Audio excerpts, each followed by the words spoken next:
Coach Bo with 8020baseball.com. I got a pitching video here. Talk about smooth, efficient, beautiful mechanics right here. Pitchers, even youth pitchers, there's a lot to learn from Mr. Webb here on his pitching mechanics.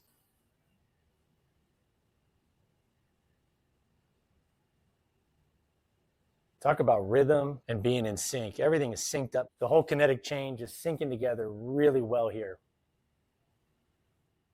Now let's take a look at a couple things. He's not making eye contact with the catcher's glove, the target, but he does pick it up pretty quick from this point. He does an outstanding job of keeping his torso and his body very well balanced, and he keeps his head very still, even though he's not picking up his target. There's definitely different ways to do it. In my opinion, most pitchers benefit from keeping their eyes locked on the target, but it's not a necessity, as long as your head doesn't start bobbing around too much and swaying. Now, what I think he does so well, and I highly recommend you consider emphasizing this with your pitching delivery. You'll start to see his hip and his glute, his hip and glute, what I call the hip glute lead. You'll start to see this lead toward the target. You'll see it lead the way. But what he does, and I don't recommend this for young players who are not good with their balance and their stability and don't have a strong lower half. If you have a strong lower half, you can do what he's going to do right here. Watch as he lifts his leg. You'll see him start to drift. He'll start to drift. It's called the lift and drift. It's a subtle drift because unless you're very stable with your lower half, I don't recommend doing too much of the lift and drift. He'll do his leg lift, and as it's getting towards the top, he starts to drift toward the plate. He starts to fall and drift toward the plate to create some momentum early on. This is ideal, although it takes practice and a good strength program, in my opinion.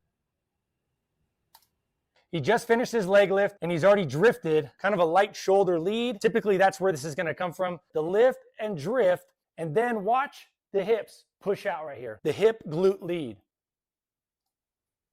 See that? Let's watch it here in super slow motion. Lift, lift, lift. You'll start to see the drift right there. He's drifting that upper half. You can see it drifting a few inches. It's not much. It can't be much. He's drifting, he's drifting, he's drifting. Upper half is going this way, shoulders. Now watch him push the hips out here. Boom. He's going to push those out, push his glute out. Then he gets into his hinge. Notice the hinge actually comes after the hip glute lead. Great hinge, great ball glove separation, great stride length for him. He's got a strong lower half, firm lower half, so he's able to get out there, stabilize that front side. And he's one heck of a pitcher. So what we can learn from Mr. Webb is nice controlled leg lift. As he's getting toward the top of his leg lift, as it gets to its peak, he starts to drift a little. He starts to fall subtly. Of course, it can't be a quick fall. That'll throw everything out of whack. That's very hard to recover from, even for a guy like this who's got a really good lower half, really strong, stable lower half. So he lifts right before he gets the peak height on his leg lift. He starts going forward. As he finishes the leg lift, he's got some drift going forward, some momentum going forward, albeit subtly. Then he pushes the hips out, gets more momentum going forward, gets into his hinge, nice ball glove separation,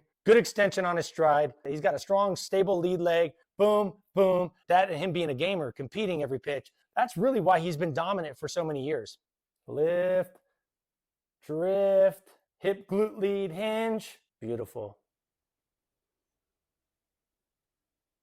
This has been Coach Bo with 8020 Baseball. There's a lot more stuff at 8020baseball.com for pitchers, coaches, players. And the key takeaway is lift, drift, hip, push, hinge.